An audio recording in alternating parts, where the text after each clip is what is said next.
জয় শ্রীকৃষ্ণ। রাধে রাধে। জয় মা লক্ষ্মী। নমস্কার ভক্তরা। সনাতন ধর্মাবলম্বীদের কাছে সবচেয়ে গুরুত্বপূর্ণ এবং পূর্ণময় একটি তিথি হল কামোদা একাদশী। এই দিন ভক্তরা সারাদিন উপবাস করে ভগবান শ্রীহরি বিষ্ণু ও মা লক্ষ্মীর আরাধনা করেন। তবে ব্রত ও উপবাস করার মতোই গুরুত্বপূর্ণ হল তার সঠিক উদযাপন বা পালন। শাস্ত্রীয় বিধি মেনে নির্দিষ্ট সময় এবং সঠিক পদ্ধতিতে ব্রত ভঙ্গ না করলে উপবাসের পুণ্য ফল লাভ করা সম্ভব হয় না। হিন্দু ধর্মাবলম্বীদের কাছে একাদশীর ব্রত পালন একটি অত্যন্ত গুরুত্বপূর্ণ, পবিত্র ও আধ্যাত্মিক সাধনা। সারা বছরে মোট ২৪টি একাদশী আসে, যার মধ্যে চৈত্র মাসের শুক্লাপক্ষের একাদশীটি কামোদা একাদশী নামে পরিচিত। সনাতন ধর্মে একাদশীকে অত্যন্ত পবিত্র ও পূর্ণময় বলে মনে করা হয়। সারা বছর ধরে আসা সমস্ত একাদশীরই নিজস্ব বিশেষ তাৎপর্য রয়েছে, কিন্তু চৈত্র মাসের শুক্লাপক্ষে পড়া একাদশী, যা কামোদা একাদশী নামে পরিচিত, তাকে বিশেষভাবে ফলপ্রসূ বলে মনে করা হয়। এই একাদশী হল হিন্দু নববর্ষের প্রথম একাদশী, যা ভক্তদের আধ্যাত্মিক উন্নতি এবং তাদের মনোবাঞ্ছা পূরণের সুযোগ করে দেয়। বিশ্বাস করা হয়েছে এই পবিত্র দিনে বিশ্বাস ও ভক্তির সাথে ভগবান বিষ্ণুর আরাধনা করলে জীবনের পাপ বিনাশ হয় এবং সুখ, সমৃদ্ধি ও মানসিক শান্তি লাভ হয়।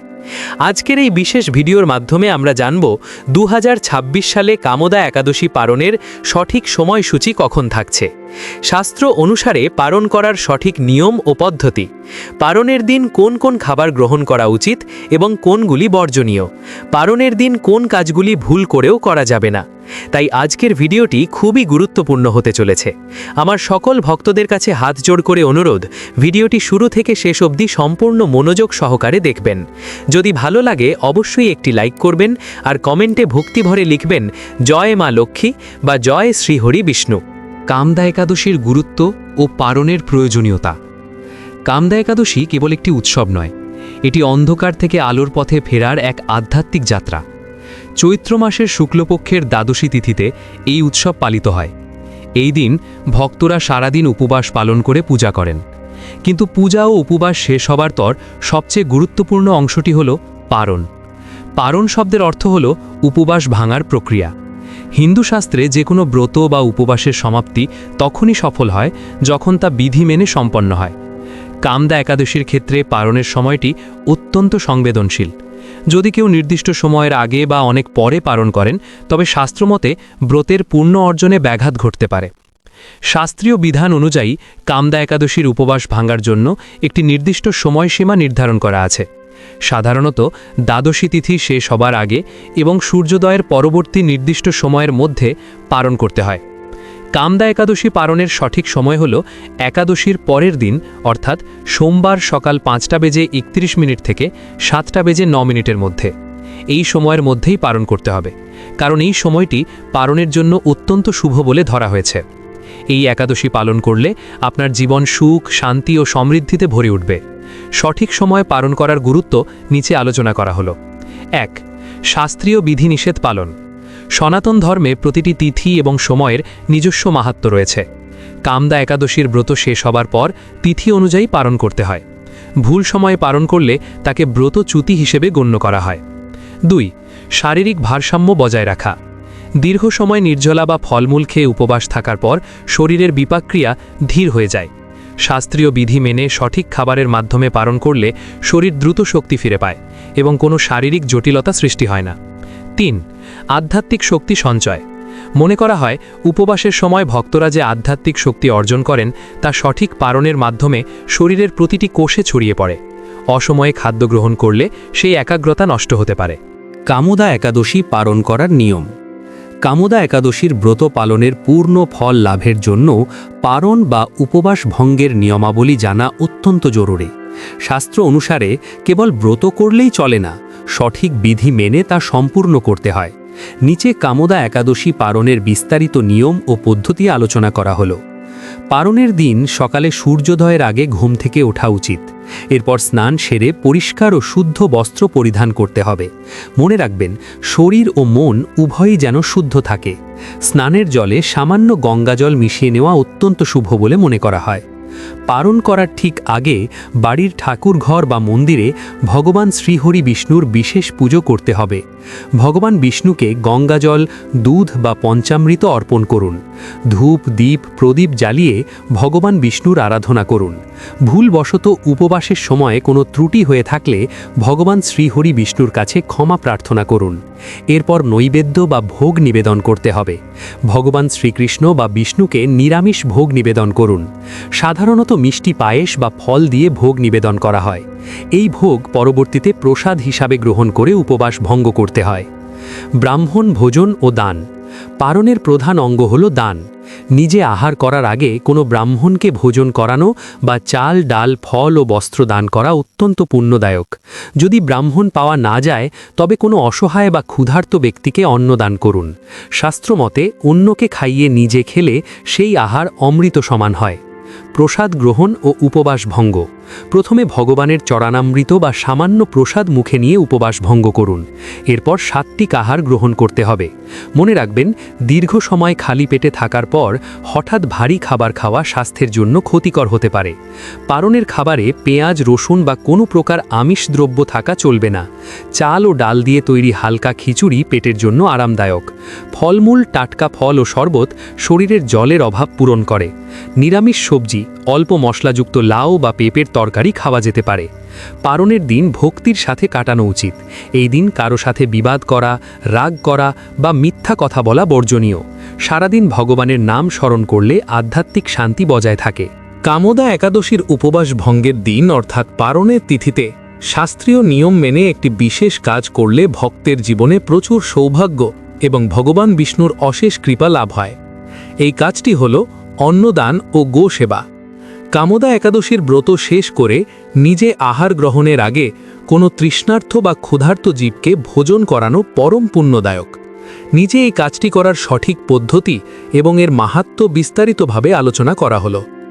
1. অন্নদান ও সিধা দান। কামোদা একাদশীর পারণের দিন সকালে স্নান ও পুজো শেষ করার পর নিজে খাওয়ার আগে কোনো সাধ্যমতো ব্রাহ্মণকে বা অসহায় ব্যক্তিকে অন্ন দান করা অত্যন্ত শুভ। আপনি যদি রান্না করা খাবার দিতে না পারেন তবে সিধা দান করতে পারেন। সিধা বলতে বোঝায় চাল, ডাল, আলু, ঘি, লবণ এবং সামান্য অর্থ বা দক্ষিণা একটি পাত্রে সাজিয়ে দান করা। শাস্ত্রমতে উপবাসের পর দান করলে ব্রতের পুণ্য 1000 গুণ বৃদ্ধি পায় এবং গৃহে অন্নের অভাব দূর হয়। 2. গো সেবা বা গরুকে খাদ্য প্রদান। পারণের দিন সকালে একটি গরুকে ঘাস, গুড় বা রুটি খাওয়ানো অত্যন্ত সৌভাগ্যের লক্ষণ বলে মনে করা হয়। বিশ্বাস করা হয় গরুর সেবা করলে 33 কোটি দেবতার আশীর্বাদ পাওয়া যায় এবং জন্ম জন্মান্তরের পাপ ক্ষয় হয়। যদি আপনার আশেপাশে গরু না থাকে তবে অন্তত কোনো কুকুরকে বা পাখিকে অন্ন বা জল দিতে পারেন।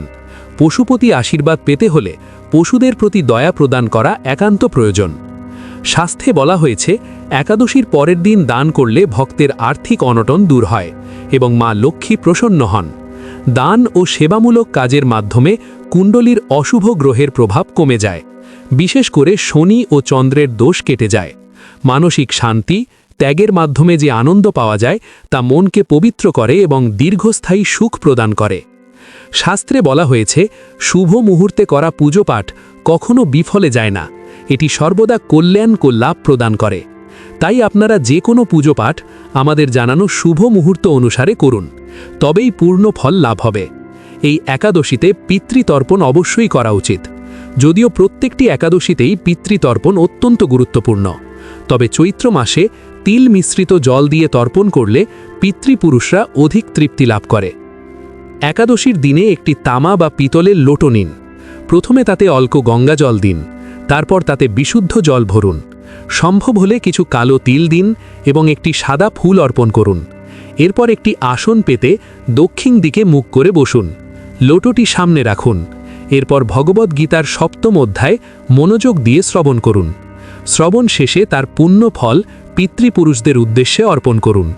2 হাতে লোটো তুলে ভগবান নারায়ণের ধ্যান করে সংকল্প করুন, হে প্রভু, আমি গীতার 7ম অধ্যায় শ্রবণ করেছি। এর যে পুণ্য ফল তা আমি আমার পিতৃপুরুষদের অর্পণ করছি। তারা যেন এই পুণ্য গ্রহণ করেন ও তৃপ্ত হন। আপনি চাইলে নির্দিষ্ট কোনো পূর্বপুরুষদের নাম স্মরণ করে অর্পণ করতে পারেন, অথবা সর্বে পিতৃ বলে সকল অজ্ঞাত ও পরিচিত পিতৃপুরুষদের উদ্দেশ্যে পূর্ণ ফল অর্পণ করতে পারেন। এরপর তর্পণ করুন। ডান হাতের বৃদ্ধাঙ্গুলি ও তর্জনীর মাঝের অংশকে পিতৃতীর্থ বলা হয়। সেখান থেকে জল ধীরে ধীরে অন্য একটি পাত্রে অর্পণ করুন। মুখ দক্ষিণ দিকে থাকবে এবং জলধারা দক্ষিণমুখী হবে। মন্ত্র উচ্চারণ করুন, ওম সর্ব পিতৃদেবতাভ্য নমসাহা। পিতৃপুরুষদের নাম বা সম্পর্ক স্মরণ করে বলুন, হে আমার পিতৃগণ, এই জল তর্পণ গ্রহণ করুন। এই তর্পণ অবশ্যই করবেন। তদুপরি এই জল পিপল গাছে অর্পণ করুন। যদি রবিবার হয় তবে অন্য কোনো বৃক্ষেও অর্পণ করা যেতে পারে। সহজ কথায় বলতে গেলে একাদশী মানে হলো ইন্দ্রিয়গুলোকে জয় করা।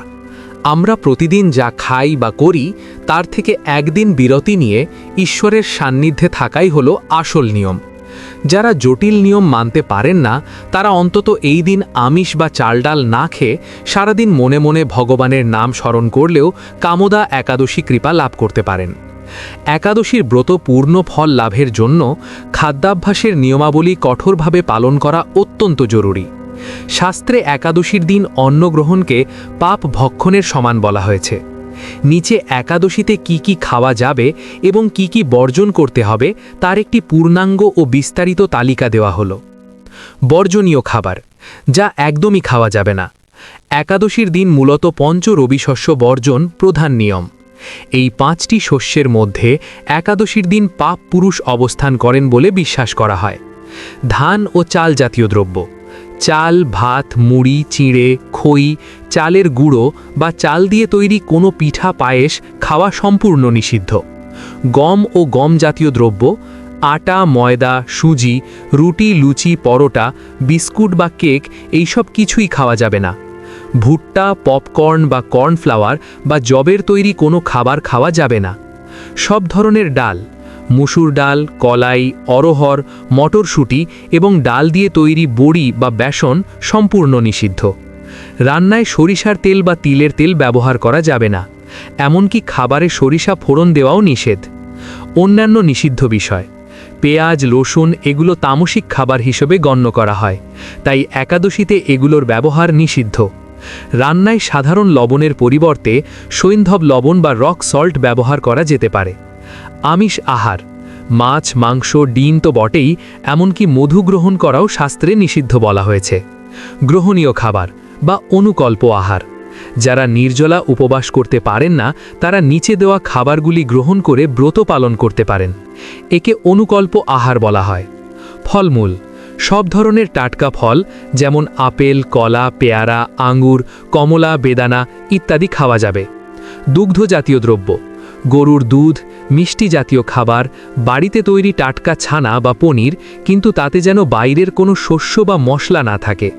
শাকসবজি, আলু ও মিষ্টি আলু, কাঁচকলা, ডিমুর, কাঁচা লঙ্কা ও আদা রান্নায় ব্যবহার করা যায়। এই সবজিগুলি কেবল ঘি বা সূর্যমুখী তেলে রান্না করা যাবে।